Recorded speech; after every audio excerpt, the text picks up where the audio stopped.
بسم الله الرحمن الرحيم هل أتاك حديث الغاشية وجوه يومئذ خاشعة عاملة ناصبة تصلى نارا حامية تسقى من عين آنية ليس لهم طعام إلا من ضريع لا يسمن ولا يغني من جوع وجوه يومئذ ناعمة لسعيها راضية في جنة عالية لا تسمع فيها لاغية فيها عين جارية فيها سرر مرفوعة وأكواب موضوعة ونمارق مصفوفة وزرابي مبثوثة. جہاں دنیا والوں نے دنیا کی ہر چیز میں ملاوٹ کی ہے، اللہ کی قسم دین کا نام لینے والے اکثریت ان کی ایسی ہے جنہوں نے دین محمد کے اندر شرک ملایا. ورسول اللہ معلمنا ورسول اللہ معلمنا. یہ وحدت الوجود کا عقیدہ ہے جو علماء بریلی کا عقیدہ ہے، اور بڑے علامہ حاجر مکی صاحب بیان فرماتے ہیں وحدت الوجود کے عقیدے کو کہ مسئلہ وحدت الوجود حق ہے، صحیح ہے، اس میں کوئی شک اور شبہ نہیں ہے. حضرت زکریا صاحب بیان کرتے ہوئے فرماتے ہیں ذرا غور کیجئے، رہا جہان پہ تیرے حجاب بشریت نہ جانا کون ہے کچھ کسی نے جس ساتھ. محمد رضا خان صاحب نے یہ شعر پڑھا تھا اور یہ شعر بالکل الفاظ بھی ملتے ہیں.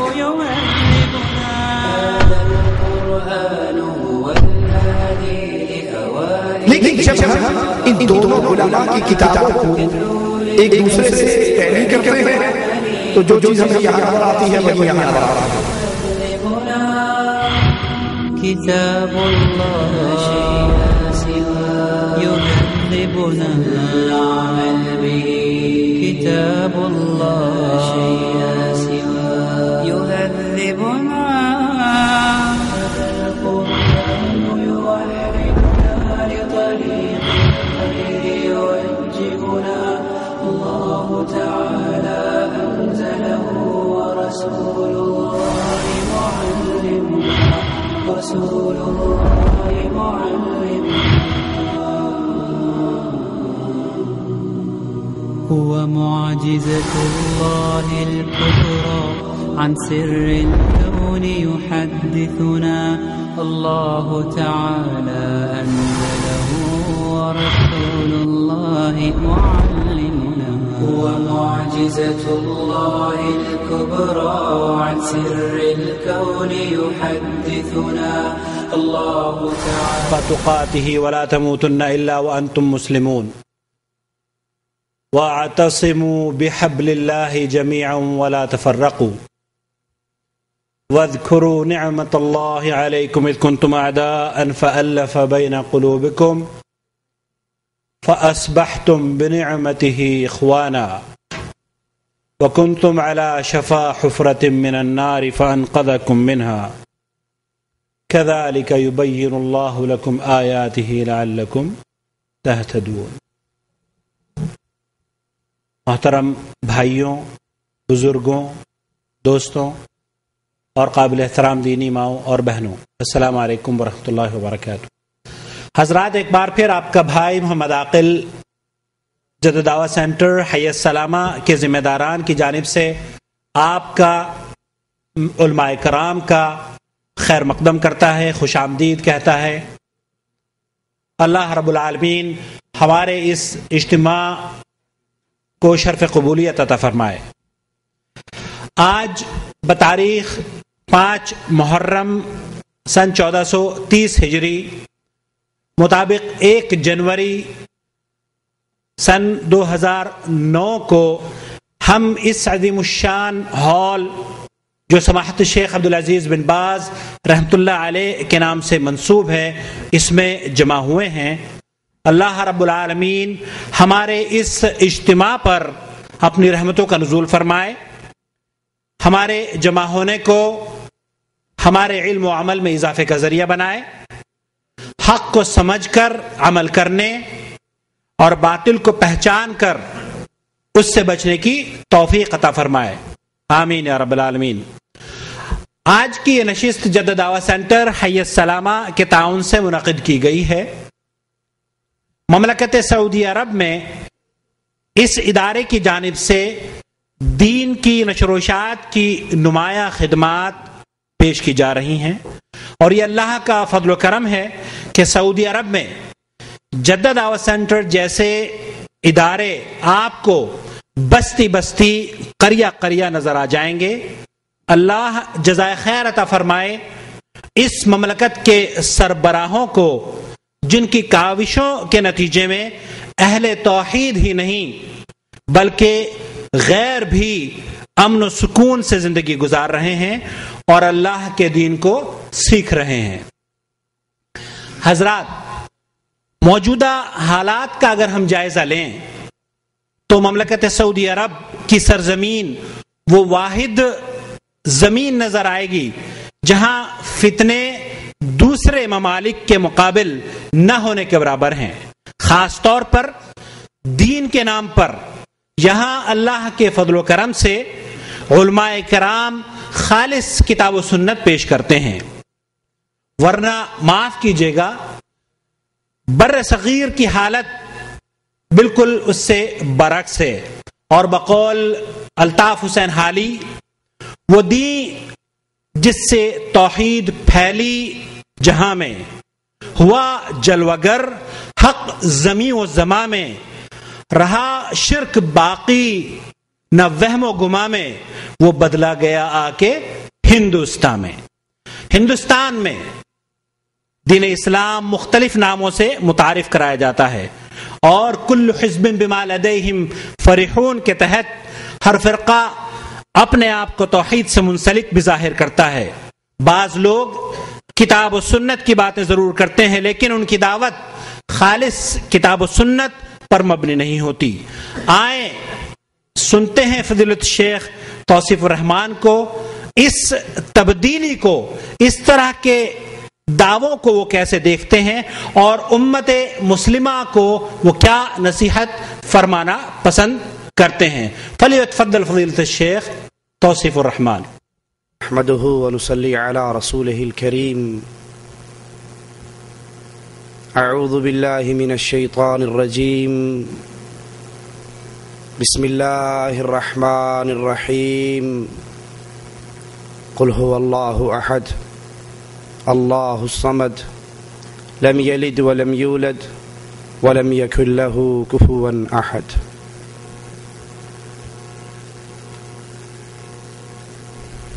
دین اسلام دین توحید ہے، اور جو انسان لا الہ الا اللہ کا اقرار کر لیتا ہے اس پر واجب ہے کہ وہ توحید کا عقیدہ رکھے اور شرکی عقائد سے اپنے آپ کو بچائے۔ لا الہ الا اللہ پڑھ کر اہل ایمان کی جماعت میں شامل ہونے والے پر واجب ہے اخلاص کا عقیدہ رکھے اور نفاق سے اپنے آپ کو بچائے، سنت کا عقیدہ رکھے اور بدعت سے بچائے، کیونکہ توحید، اخلاص، سنت یہ وہ عوامل ہیں جس پر عمل کرتے ہوئے انسان ہمیشہ کے لیے اللہ کی جنتوں کا وارث بن جاتا ہے۔ اور شرک، کفر، نفاق وہ خطرناک بیماریاں ہیں کہ جن کے حاملین دہکتی ہوئی آگ کا ایندھن بننے والے ہیں۔ اللہ سے دعا ہے اللہ ہم سب کو جہنم کی آگ سے محفوظ رکھے اور اپنی رحمت سے اپنی جنتوں کے اندر داخل فرمائے۔ جو انسان عقیدہ توحید کو نہیں سمجھتا، اس پر عمل نہیں کرتا، اس کے تقاضوں پر اپنی زندگی کو گامزن نہیں کرتا، تو وہ شدید خطرے کے اندر ہے، کیونکہ مالک کا اعلان بڑا واضح ہے، انہ من یشرک باللہ، جو بھی اللہ کے ساتھ شرک کرے ایسے بندے پر اللہ کی جنت کے دروازے ہمیشہ کے لیے بند ہو جاتے ہیں۔ مأواہ النار، مشرک کا ٹھکانہ دہکتی ہوئی آگ ہے، اور جہنم کا ٹھکانہ بہت ہی برا ٹھکانہ ہے۔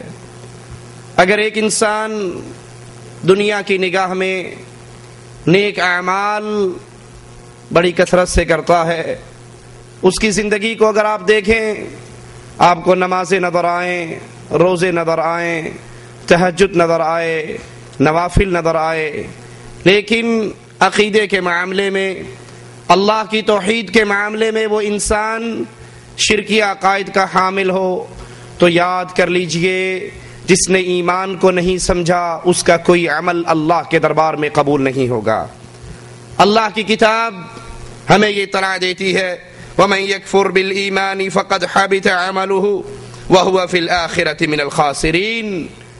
جو انسان ایمان کے بدلے میں کفر کو خریدتا ہے، توحید کے بدلے میں شرک کو خریدتا ہے، اس کی زندگی کے سارے اعمال برباد ہو جاتے ہیں، اس کی کسی نیکی کی قیمت نہیں لگتی، اس کے کسی عمل کو ترازو میں تولا نہیں جاتا، اس کا کوئی عمل قیامت کے دن اس کی سرخروئی کا سبب نہیں بنتا، اور وہ ہمیشہ کا گھاٹا پانے والوں میں شامل ہو جاتا ہے، وہ ہمیشہ کا نقصان اٹھانے والوں میں شامل ہو جاتا ہے۔ اللہ کی کتاب ہمیں بتاتی ہے، هل اتاك حدیث الغاشیہ وجوہ یومئذ خاشیہ عاملۃ ناصبہ تصلی نارا حامیہ۔ اے لوگو، اللہ کے قرآن پہ غور کرو، مالک کے احکام پہ غور کرو، قرآن کے آوازے پہ غور کرو۔ مالک عز و جل ہمیں اطلاع دیتا ہے کہ آپ کے پاس چھا جانے والی قیامت کی خبر نہیں آئی، اس دن بہت سے چہرے ذلیل ہوں گے۔